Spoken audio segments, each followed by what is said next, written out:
everyone. I'm very happy to introduce a really wonderful panel of people. I'll move down the line. Ashitey Akomfrah is a producer at Smoking Dogs,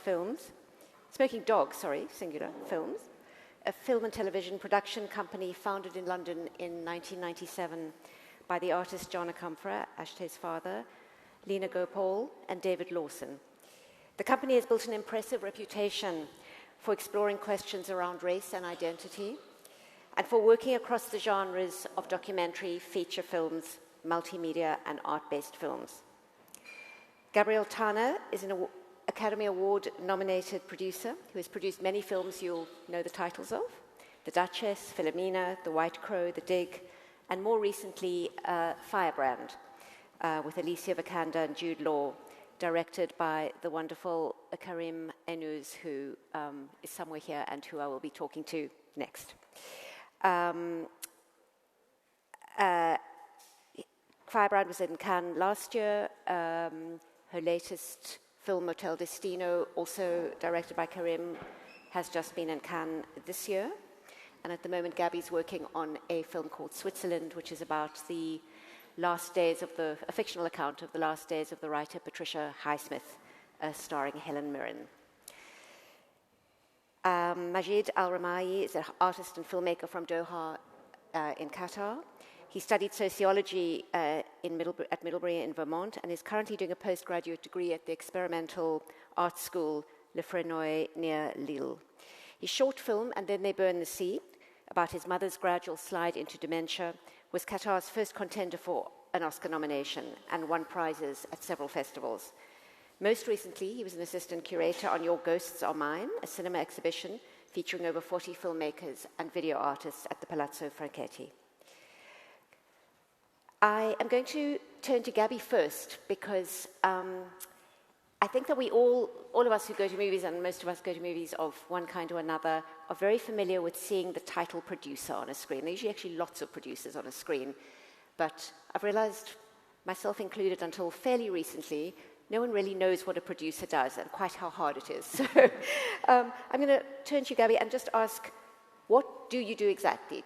Can you talk me and the audience through how you get a film made? Okay, well, I think I should probably start off by saying there are lots of different kinds of producers. So, and I hire producers to work with me, actually, when I'm making something. But the way that I work is a sort of very old school independent film approach, which is that I really start from either a story, a book, a filmmaker I want to work with, and it's really about telling stories, and then basically starting from ground zero and building up and building a team, writers, collaborating, directors, filmmaker, writer. Then it just sort of goes on, and then raise the money to make the film, and then see the film to the very end. The business has changed enormously since I started, which is about 30 years ago. Yeah. And it's really harder than it's ever been. Well, let's come back to that. I want to talk about sure. streaming and how that's affected things. One of the reasons. Ashitey, is your experience similar? You work in a different kind of world to Gabby's commercial world, but sure. I mean, as Gabby said, there are so many different kinds of producers, and in the art world, because budgets are rather more limited, you end up being a lot more involved in the kind of day-to-day filmmaking side. So just to give an example, John's latest piece, Listening All Night to the Rain, which is on at the British Pavilion, my role was quite hybrid in that, in a sense from idea generation all the way through to delivery. I'll help in raising money, as Gabby was saying, and a lot on the day-to-day side. There might be some editing, I might have to help out in that sense, or cinematography, image capture, a lot of post-production supervision. But for me, I think a lot of producing, or how I like to approach producing, is really listening to different teams and being the kind of conduit between various teams, so that if there are issues, we're able to kind of dive in as quickly as possible and solve those issues. You talked earlier about the difference between making a commercial film and an art world film, and part of that is that you're not offering or proposing, the possibility of a return on an investment. So is that a harder slog?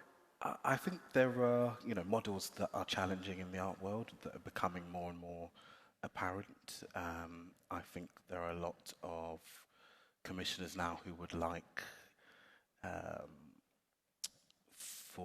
if they place money into a work, they would immediately like an edition to come back to them. And I think that is a struggle for artists because you are essentially working for free for quite a long time. So it's a challenging model, but of course, there are some instances where that's very much appropriate. I think when you accept a lot of public money from a smaller organisation, then it's probably the right thing to do to support that organisation in that way. But of course, it's complicated. The politics of it are quite complicated. Majid, you're on the other side of all of this. You're a young filmmaker who hasn't yet worked in the commercial film world. What is your experience of getting work made? And perhaps, you alluded to this earlier when you said perhaps in Doha there's a slightly different kind of context. Right.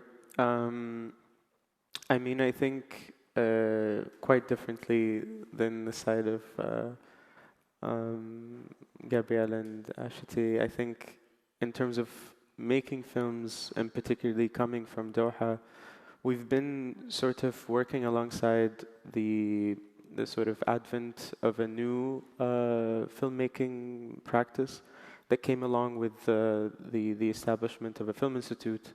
And I think it gives a sense of importance of how public funding plays a big role in enabling production, but also creating or beginning to create a kind of ecosystem. And so for me, in terms of beginnings, it has been a lot easier in some ways. I think I've been kind of lucky in the sense that there's been these apparatuses of support, let's say financially, but at the same time, that brings it with it a kind of challenge because you're starting to contribute as a filmmaker, but from a place that doesn't necessarily exist within the larger context.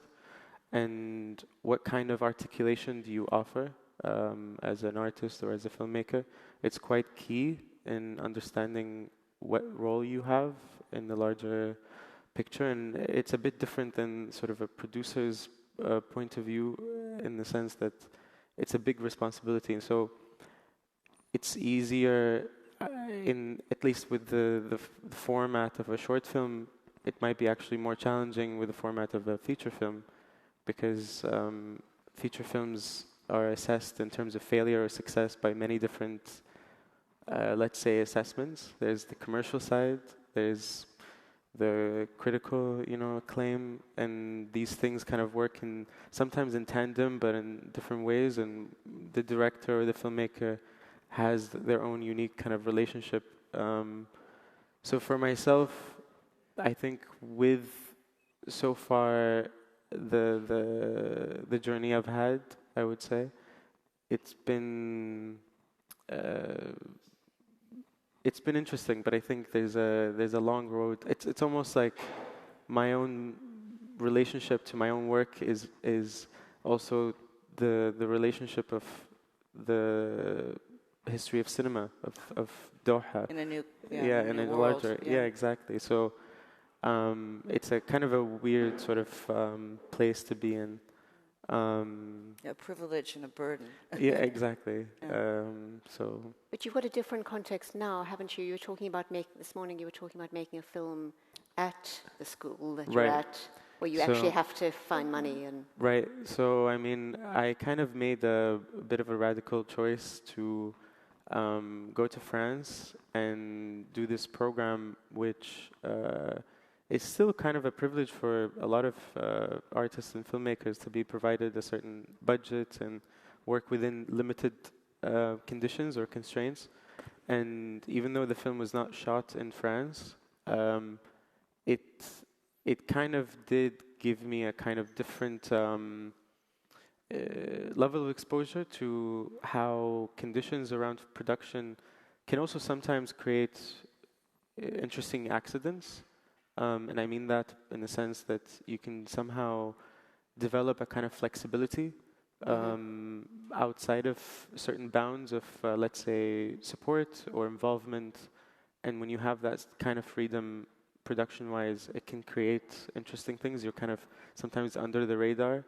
But at the same time, it does make things a bit difficult because, you know, film is a quite costly, expensive. and you want to make sure people are getting paid. I mean, I think that's always the conversation, is that you want to allow the film to be flexible, but also at the same time things are fulfilled in terms of labor, and which is a big question. And You shoot things digitally or on film? huh? So how do you, what do you use the materials that you use to make what you make now? Are you shooting on, is it analog or is it digital? I haven't been brave enough to step into analog. Okay. I would love to. I think that would be kind of one of the things I'm interested in experimenting with. I know Karim recently did entirely in analog, and it looked beautiful. Yeah. But I have been working mostly in digital, and so keeping things somewhat more flexible and simple, and working more in terms of like what kind of language could be articulated, much more than these kinds of tools that somehow sometimes make things a bit more inflexible. Right. Yeah. Gabby, you started to talk about how things have changed in the film world and how much harder it is now Yes. for an independent producer like you, who's making actually fairly high-budget films. Well, commercial. I mean, commercial films. I mean, ideally, they're everything. They're commercial and they're creatively, you know, Exciting.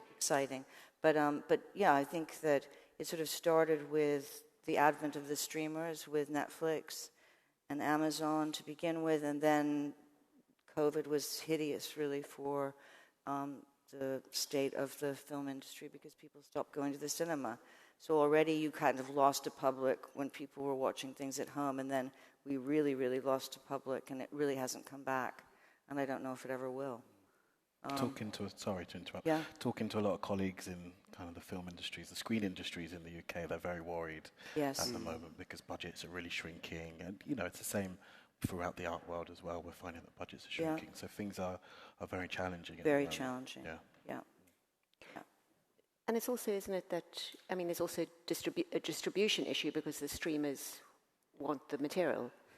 Well, I mean, they do, but they're not paying what they should be paying for it. So there was a moment where they were spending a lot of money on content, and now that's just shrunk.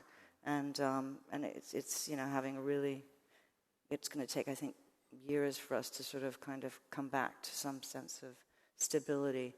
And it will never be the same, I don't think, really. I mean, is there anything good about what streamers have done? I mean, for example, in the non-profit world, has it enabled certain things that might not have been seen by much broader audiences? I mean, there are a number of initiatives that they've started to try and bring new filmmakers through. More can be done. And I suppose the kind of democratizing principle of it is inherently useful because it allows more people to access it from, you know, a place of their own choosing. Maybe ultimately, but right now it's just a lot of garbage. Yeah. And of course, you know, people are struggling to afford it and are cutting back on things. So it's, I mean, I'm sure there are benefits. It's difficult to kind of pick. And I wondered if in your different world there have been any, there's been any upside. We don't work to, I mean... Yeah. There have been offers, but they're always incredibly undervaluing, as Gabby would say, and they don't quite value. Artist film is not quite valued in the same way as other screen industries are, particularly by streamers, I find. So when there's an attempt to pull your content or your material into that world, often it's derisory and it doesn't represent the values of absolutely. Given all of that, what do you think about the opportunities for new voices and for talent? I mean, you are the new voice, and you are looking for the talent. Like, how are things worse? Are they better? Are there opportunity? Where are new voices heard or seen or found? It's always been very hard. Yeah. I mean, to break into, I think a creative, realm is a real privilege, and it's always challenging. So I don't know if it's easier. I mean, I think maybe there's more access in a way, just because anybody can take an iPhone and make something now, which that's very democratizing. I mean, that's so. I think, where there's a vision, there's a way. Yeah, Absolutely. I mean, I think in a larger sort of aspect of things, even though it's become a bit harder to make, let's say, an artist film or an independent film, but it has become a lot easier to access it.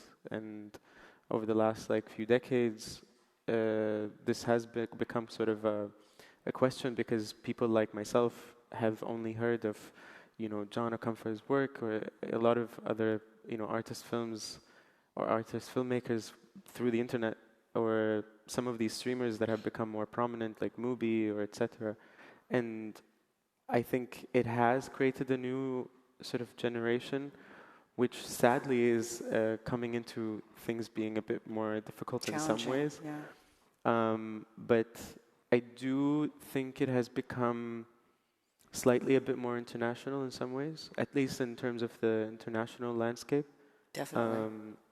And I think, with the involvement of the institutes, the Tawhif Institute that I often work with and that I program for, we have kind of had statistics kind of showing, let's say from the Middle East and North Africa, there's a big percentage of films or filmmakers that have been enabled.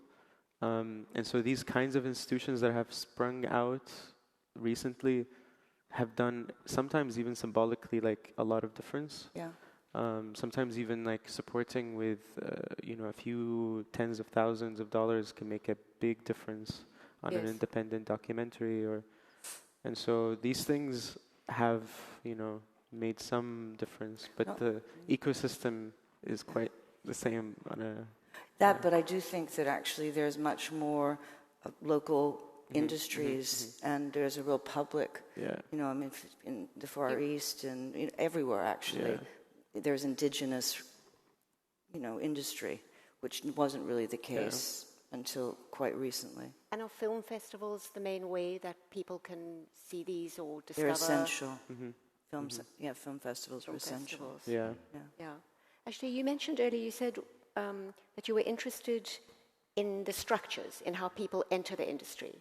Absolutely. I think, as Majid was just saying, that building local communities and ecosystems where people can support each other, and that mode of, whether you're an artist filmmaker or a photographer, all of the kind of lens-based, media-based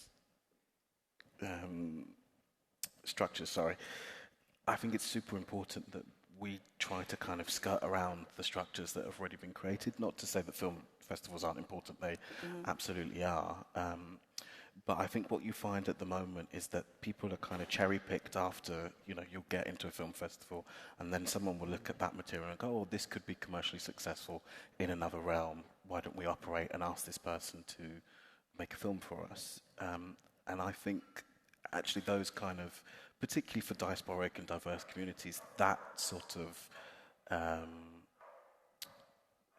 the serendipity that you need to make it to that position isn't necessarily always going to be available to you. Yeah. So I think it's really important that communities make their own sort of platforms, which is catering for those communities, not exclusively, of course, but that there can be a way that people are just making films for themselves and not waiting to be greenlit by other... discovered by... Yeah, to be discovered by other people. But that needs funding. Funding, of course, and it's, it's up to a lot of us in this room to try and drive some of that change, I think. I'm going to skip onto a completely different question because I want to leave some time. I'm sure people will have lots of questions. But I do want to ask you how you feel about the burning question, the role of artificial intelligence, AI, in film now.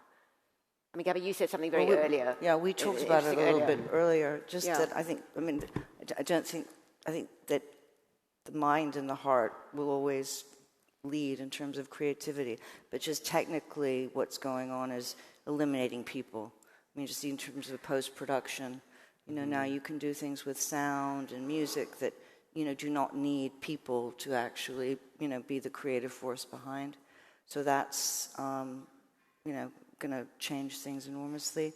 And then just in terms of technically when you are delivering something, you have to go through such extraordinary scrutiny now that is AI generated, which means that human error, forget about, but it's so tiring to have to actually be able to, tick all the boxes, and everything has to be perfect according to things that aren't necessarily even meant to be perfect.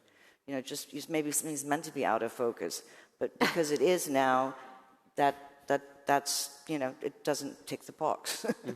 So that's fascinating, I think. Right. Yeah. I mean, I think it's definitely a territory that is still a bit mysterious in terms of what possibilities it could offer in hindering the work of filmmakers.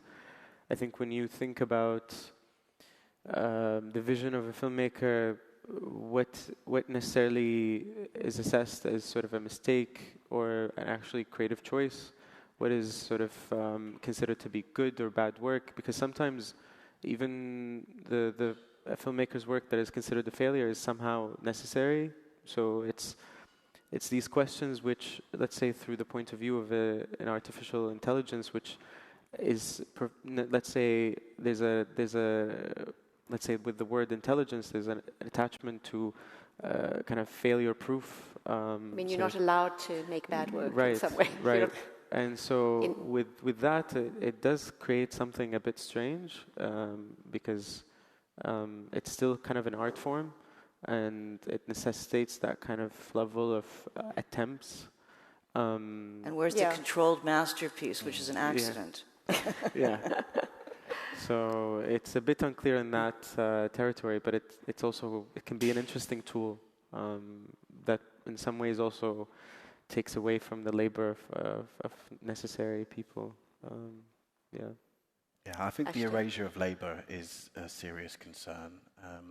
But to try and be slightly more hopeful, much like the DSLR camera was quite a revolution in filmmaking, it allowed a lot more people to enter the industry. I'm hopeful that AI will also be a tool like that, kind of democratic tool, which will allow more and more people to start creating things, and that can't be a bad thing, really. I think we should open up to questions from the audience. Anybody?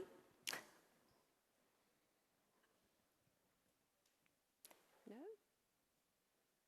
Really? I thought you'd have lots of questions for the panel. Well, I do have actually, if not, I do have another question that I was restraining myself from asking, and it's actually something you just said, Ashitey, which is, I think we can be hopeful, and my question to you is, can we be hopeful for the future of movie making, of art filmmaking, of any kind of cinematic endeavor? I presume you're all hopeful because you're all in it. But we have to be. Yeah. About everything. Not just what we're doing. Yeah? I mean, it's a big question that, probably you get to ask yourself quite often, because it's not an easy work that you are involved in. The gratification of it can be sometimes quite delayed, or sometimes it never arrives. But I think you have to be hopeful in many ways because of the way that the world is, or the state of the world. I mean, I think you kind of see, not only through your own work, but the work of others, that filmmaking can become a very important, or let's say the moving image can become a very important avenue. I think it helps articulate things that sometimes even, let's say the way we consume, whether it's news or television or sort of social media, etc.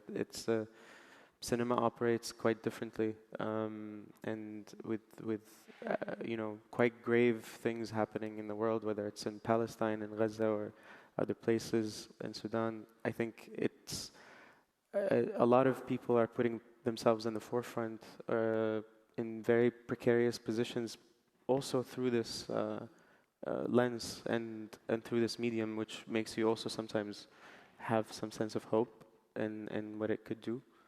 So, well, storytelling is very, yeah. very important. I think. Yeah. I mean, and keeping that tradition alive is really essential. And that's why I do what I do still. Yeah. Tell stories. I think we all live in eternal hope that we're allowed to make more stories. Exactly. That's the kind of beauty of the industry. Since we've got a few minutes, I wonder whether each of you could just talk very briefly about a current project you're working on. Because I think, a lot of what we've been talking about is quite general and maybe a bit abstract. But it's interesting to know about, what you actually are engaged with right now. Ashitey? We've got a number of commissions coming up. So a lot of what I'm doing at the moment is research-based, fundraising. So that's approaching kind of global partners, art institutions around the world to try to raise money for these new productions. And research is really, a lot of what I specialize in is archival research, moving image archival research, so trying to interrogate archives in a way that footage might not necessarily have been viewed through the same lens that we're intending to use it. Bringing to it, Yeah, so it's not necessarily that footage cannot have been used before or seen before, it's that we don't want to use it in a kind of didactic sense. It's like, this is what we're saying and this is what you're seeing. It's a much more kind of fluid relationship between the image and what an audience might bring to it. So those are just two very quick examples of what I'm working on at the moment. Gabby? Well, preparing to make the film Switzerland, and then working with Kareem on other various things for the future, and working with some young filmmakers who are actually breaking through from documentary to feature films. So, just always cooking. I mean, you've got to have a lot of things sort of on the boil and you never know what's going to happen first. And there have been things that I've worked on for years and years. One of the things that I'm working with Kareem on now is something that's been sort of in my heart for over 30 years. So. Is it the new film that was announced? No, it's another one. Okay. We don't announce it yet. Okay. Well, at the moment, I'm actually in very close to an end of post-production on a film that I had shot on an island in Kuwait, which is sort of, for me, both a challenge and been a curiosity of many years. It's an archaeological island in Kuwait that has had a very interesting sort of history of crossover between the Greek and Mesopotamia, and it's a bit tricky to discuss, sort of, to talk about a film before it's actually been done or finished. But this is sort of the preoccupation at the moment. It's a short film? Yeah. And then at the same time, sort of preparing for other projects in the future in terms of development. Well, if there's still no questions from anyone, yes? A question. I was about to ask if you had any questions for each other. Good afternoon. So Cyril again. Sorry for that. Regarding people, I would like to know from Gabrielle and Tana, please, as a producer, sometimes you make a movie and you can't find the people in the West. Mm-hmm. I know of an instance of a movie, a big feature movie, and a producer friend of mine said we couldn't find people on for set dressing in Europe. Mm-hmm. And I'm like, we have many people in South Africa. I mean, it's a thriving industry. Yes, it's a great industry there, yeah. Indeed. And somehow the bridge has not been made yet between people. I mean, ideas, absolutely finance, amazing. But what about the people actually going from, you know, places where there is talent and there is hunger to collaborate? How can they find that bridge to actually work in the Western world? Well, Brexit hasn't helped in terms of the UK. So I think that's been a real tragedy, actually, just in terms of people able to travel and work together. But a lot of Western crews go to South Africa and make films because there are lots of tax credits and great crew. And so it is an industry that travels actually a lot, especially, you know, when there are incentives to be able to make things in different places. But yeah, I mean, I've always loved the fact that it felt like a very international sort of borderless industry, and that you could, you know, go anywhere and make anything. And I think that's still possible, actually. But yeah, but the UK is a bad example right now of, you know, being able to kind of, you never needed it before, but to actually, for foreign crew, you need a visa to be able to come and work in the UK. It's, no. I mean, are you sort of proposing a kind of international talent pool that would be accessible to people? I mean, you know, absolutely, but also that that politics will enable that bridge, and that there are people who have actually, you know, they can knock on the door. But not only that, I'm looking at generational challenges that we're going to face. The fact that there are, you know, a certain generation is not working as much in the industry because there are none to be found. Restaurants can't operate because there are not that many people to work in the restaurants, etc. I can, you know.